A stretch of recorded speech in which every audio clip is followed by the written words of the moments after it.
Welcome to the Cyber Risk Management Podcast. Our mission is to help executives become better cyber risk managers. We are your hosts. I'm Kip Boyle, CEO of Cyber Risk Opportunities. And I'm Jake Bernstein, Cybersecurity Counsel at the law firm of Newman DuWors. And this is the show where we help you become a better cyber risk manager.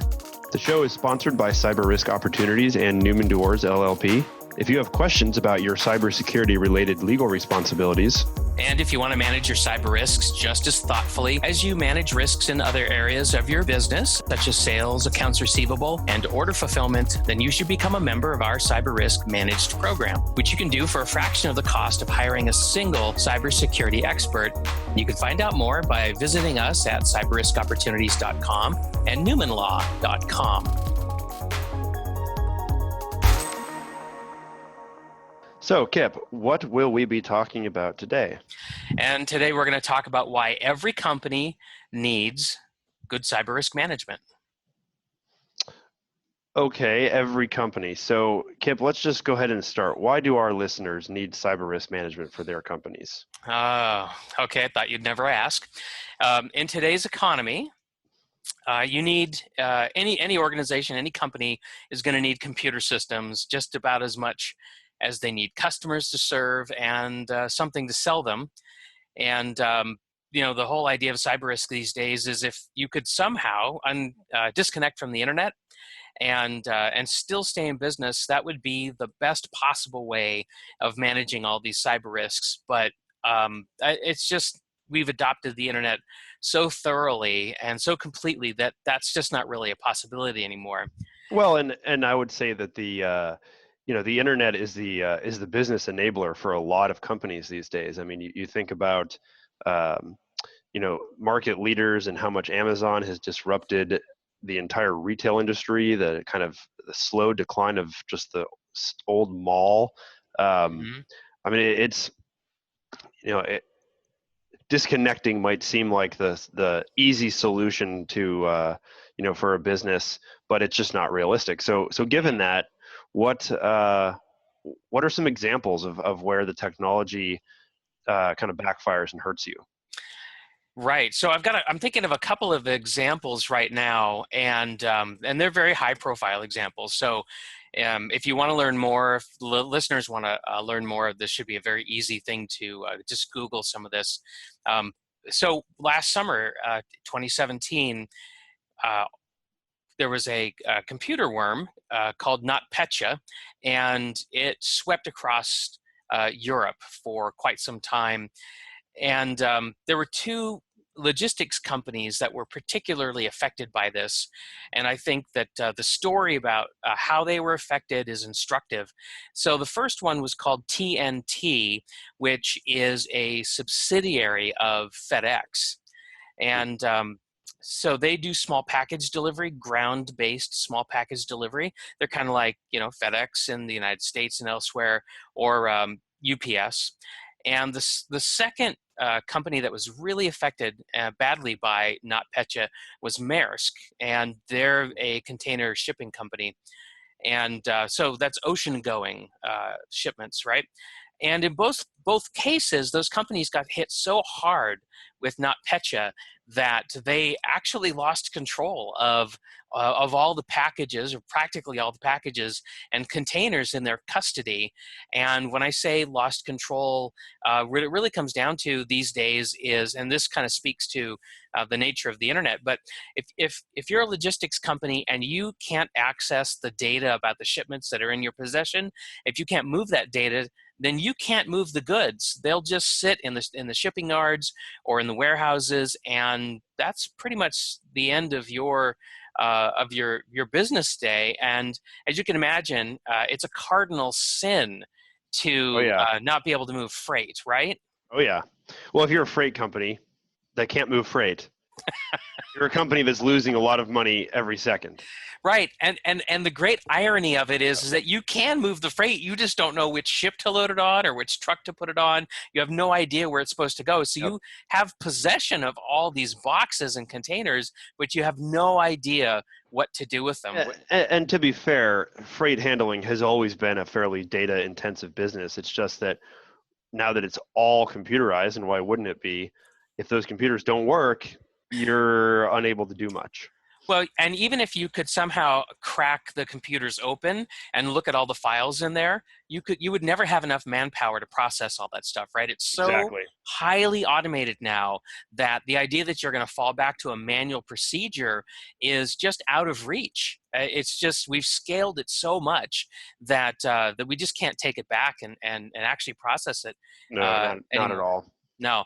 And so as a result of this, Maersk, for example, lost over $500 million in expected profits. Shipyards all over the world were idled. And in some cases, ships couldn't even dock because there was no computer control available to tell them which cranes were going to remove containers from the vessel and which containers needed to be placed upon them. So, I mean, just the impact of idling container ships around the world Yeah, is really that's staggering. devastating, really. Yeah, and the FedEx subsidiary TNT, the packages just piled up in the warehouses, and whenever I've sent a small package or if I'm expecting to get one, an Amazon delivery or something like that, I like to be able to go and do tracking. Right, where is the thing? When's it going to show up? None of that was working, so customers had no idea. They couldn't do self-service and figure out where their packages were when they were going to be showing up. And so, if you think about it, a lot of not only did FedEx lose a lot of money, but the people who counted on the small businesses just abandoned them in droves and Yep. went over to another small package delivery company that wasn't nearly as heavily affected by NotPetya, called DHL, and they're a subsidiary of the German post office. And so it's really interesting if you go into the public records and you see FedEx disclosing these financial hits to their company. At the same time, you can go over to DHL and you can actually look and see how their volumes were trending up. And DHL didn't do anything special other than they just stayed in business. And what a marvelous thing to do, right? Yeah, so were they lucky, or do you think they had just like greatly superior cyber risk management? I wish I knew the actual answer, and I hope that it gets revealed at some point. But I don't know that it matters very much, because if you're listening to this podcast and you're trying to do a better job of managing your cyber risks, I would suggest taking the maybe I'll get lucky path is probably not the way to go. I would Definitely not the way to go. no. So what you want to do is think about DHL, and you want to think about how can I be the DHL, when the time comes? How can I still be standing and staying in business when my competitors are flat on their back? Yep. Or maybe I can just get up faster than they can, right? I mean, Yep. this is competitive advantage going on right now. Yeah, I mean, even if you just fall to your knees and then stand back up, that's better than getting knocked flat on your back and staying there for a while. Exactly. So let me tell you about this other story I'm thinking Yeah, I was about. going to say, what's the other story? And does this one have a happy ending or no? This one has a really horrible ending Oh because dear. at least Maersk and FedEx are still in business, right? They got hit pretty hard, and it's going to sting for a while, but they're still in business. In another example, very high profile, there was a law firm in Panama City, Panama, called Mossack Fonseca, and you and I have talked about Mossack Fonseca so much. Well, that's the law firm that gave us what we affectionately call the Panama Papers now. Panama Papers, yeah. The Panama Papers, and of course that was widely reported in the press. I mean, there were thousands of stories about what was discovered by digging through the Panama Papers. 2.6 terabytes of data that was exfiltrated from the law firm over a period of 18 months. And just And remind us, when was that exfiltration and when was it all publicized? well, it all happened. The publication started to happen in early 2016, but the exfiltration of the data actually started 18 months prior to that.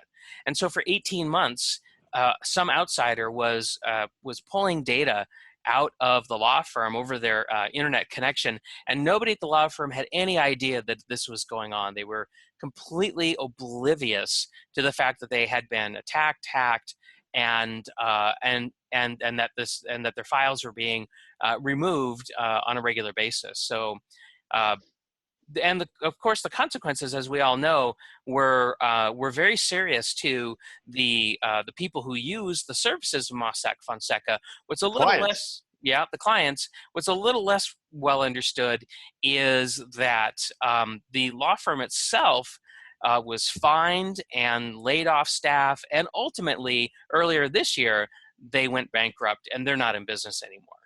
So let's say midway through 2018, we'll just say it was started publication in April of 2016. So 2 years after publication, this law firm, which it wasn't a 100-year law firm, but it was still it'd been around for a while. 1977. 1977 is gone.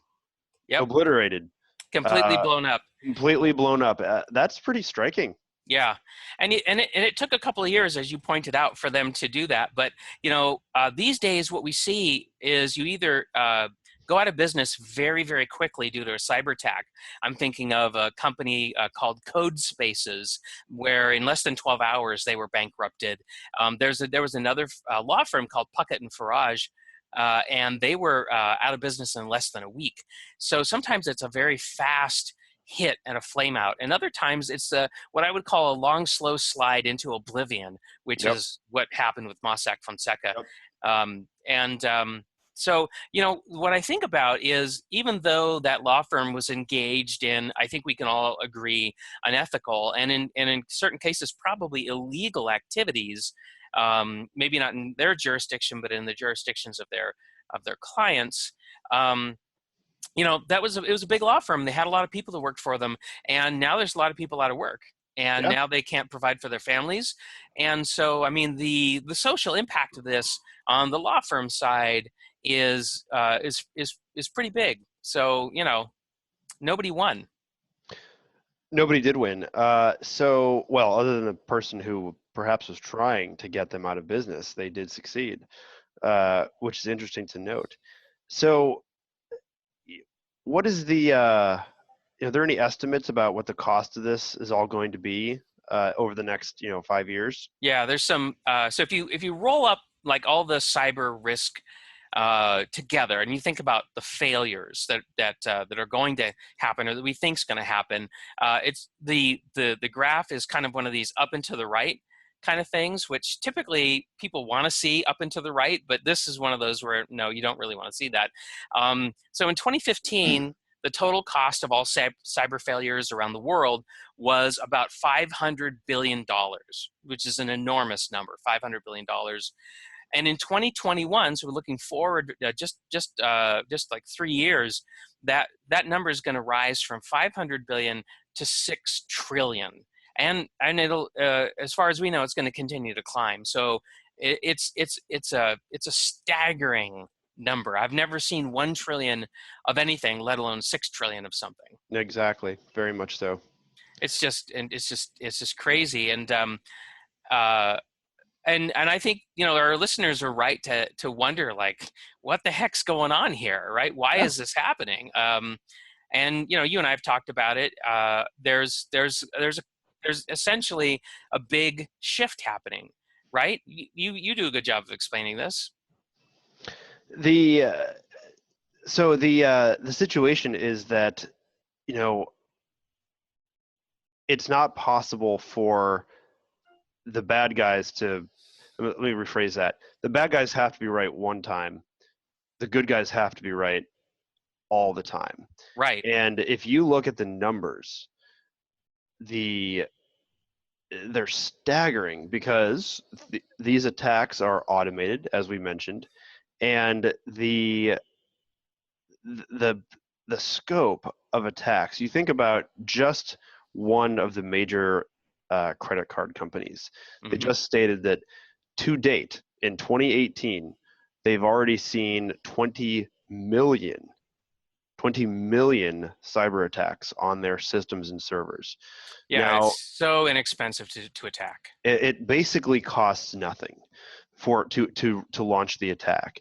You think about, think of the impact that 20 million even unsuccessful bank robberies would have on society. I mean, it would be like a war zone, right? I'm not Mm-hmm. even sure. I don't even think there's been 200,000 bank robberies in the history of the world, let alone 20 Yeah. million in 6 Yeah. months. Only in a So, digital domain could you have 20 million attacks. yeah, and it's not slowing down. So, you know, the cyberspace, it doesn't conform to our pre-existing legal and physical defense mechanisms. We can't just go and arrest bad guys who are in a country where what they're doing, particularly as long as they do it to us, is legal. Sometimes even encouraged.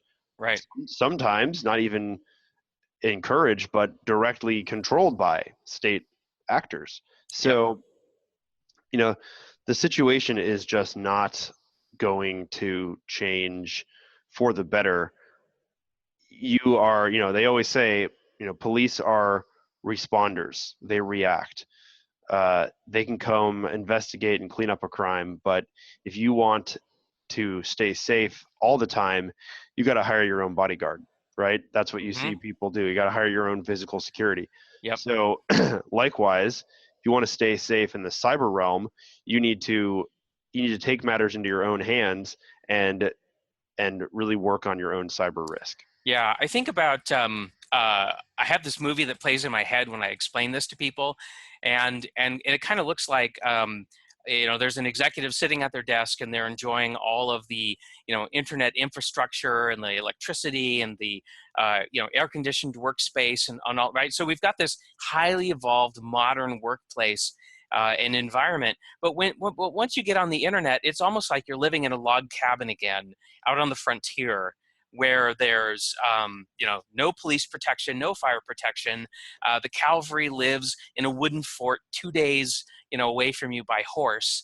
And so if anybody comes around to mess with you on your homestead, you're on your own. So hopefully you know how to load your gun. You've got plenty of bullets, and you can defend yourself long enough to keep from losing your place. And so it's almost like this sort of Hollywood transformation, in a moment, from this, very modern situation to a pioneer situation, and anyway, so, but I think that's what people have to realize is that on the internet, we're all pioneers, and all the infrastructures and protections and governance that we're accustomed to, it just simply doesn't exist right now. No, I mean, it's like the Wild West, right? There's no law enforcement is few and far between, and they have to get lucky to do anything impactful. Right. Well, and so why is this happening? Well, so as you pointed out, on the one side, you've got this amazing technology that is now in the hands of cyber criminals, and they're using it to attack at astounding rates, while at the same time taking advantage of these antiquated governance systems that depend on physical jurisdictions and so forth. And so it actually reminds me of a time in the past when another similar situation came up, which is in the 1930s and 1920s in rural America, you had gangsters in very fast cars with handheld machine guns who would rob a bank branch and then quickly drive to the state line where they would be free from pursuit and where there was no state police waiting to apprehend them on the other side of the border, because the police in the town that they had just robbed had super slow cars. They had no radios.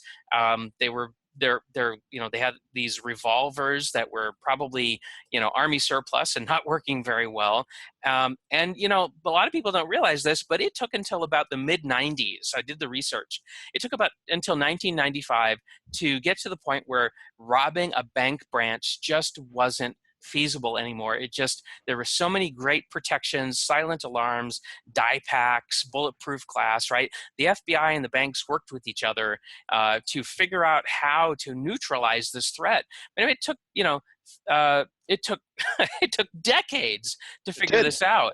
And so I don't know why we should think that it's going to take anything less than decades to sort out the situation we find ourselves in now.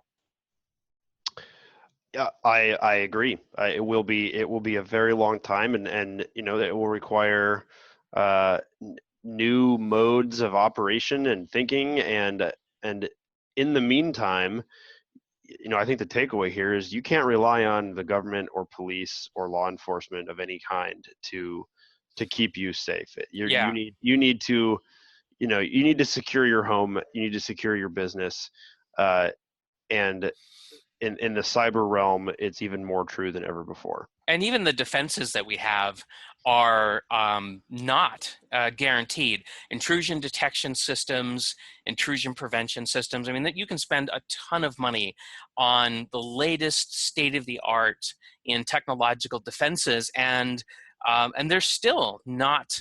Not going to be foolproof by any stretch of the imagination.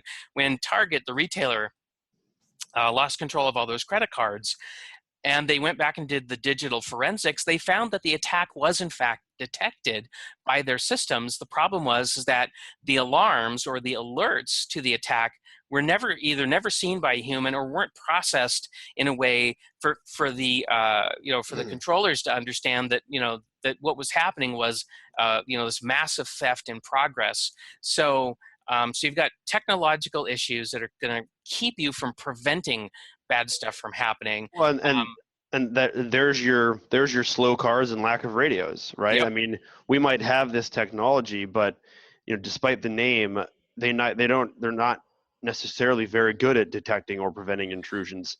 No.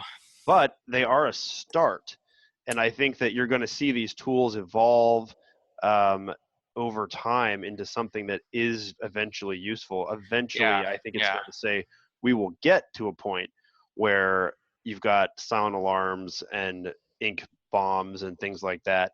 But one, we're not going to get there without a lot of struggle. Mm-hmm. A lot of stuff is kind of forged in conflict, and that's what's happening here. Yep. So before we end, why don't you tell us who is the modern day gangster? I mean, we don't have Al Capone running around with his Tommy gun. Yeah. But so who do we have? Yeah. Well, I think of it as if Tony Soprano learned how to use the internet. Let's say Tony Soprano and Jeff Bezos somehow were able to, morph into a single criminal. That's really what we've got here these days.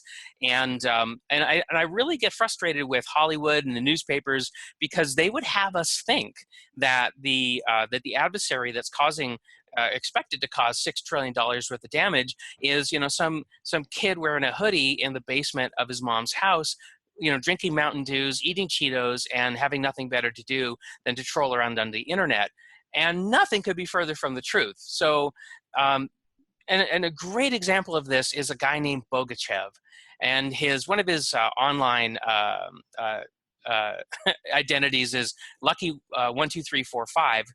And if you go out to the FBI.gov website, you'll see his wanted poster up there.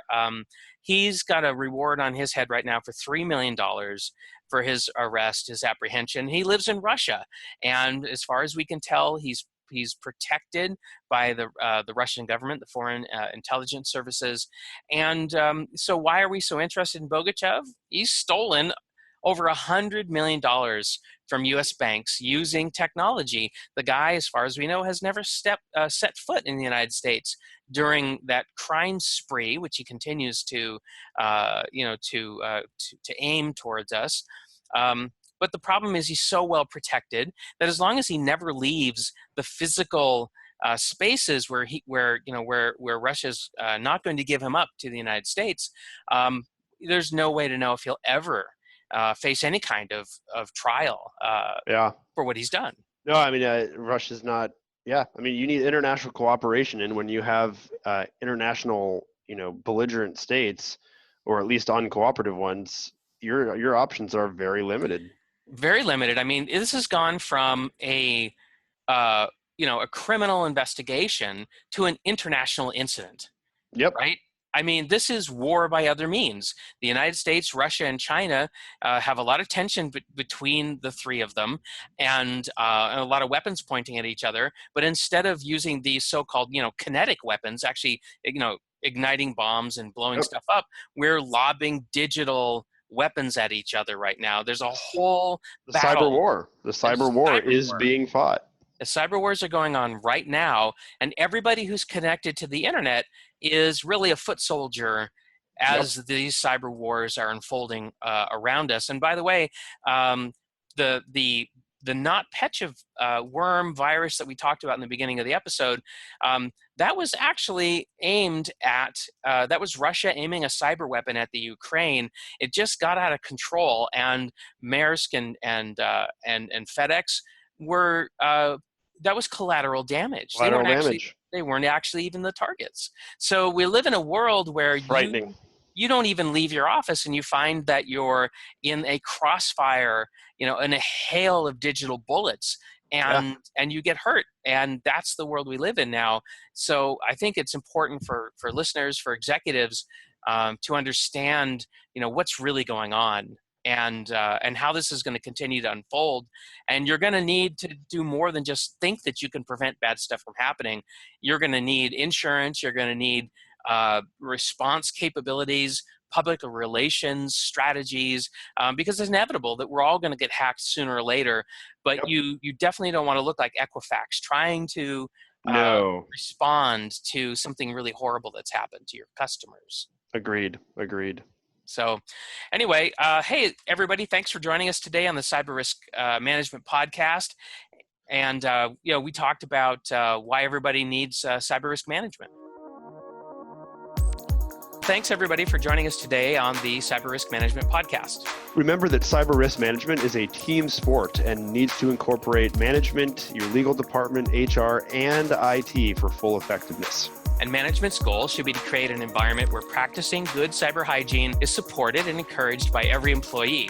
So if you want to manage your cyber risks and ensure that your company enjoys the benefits of good cyber hygiene, then please contact us and consider becoming a member of our Cyber Risk Managed program. You can find out more by visiting us at cyberriskopportunities.com and newmanlaw.com.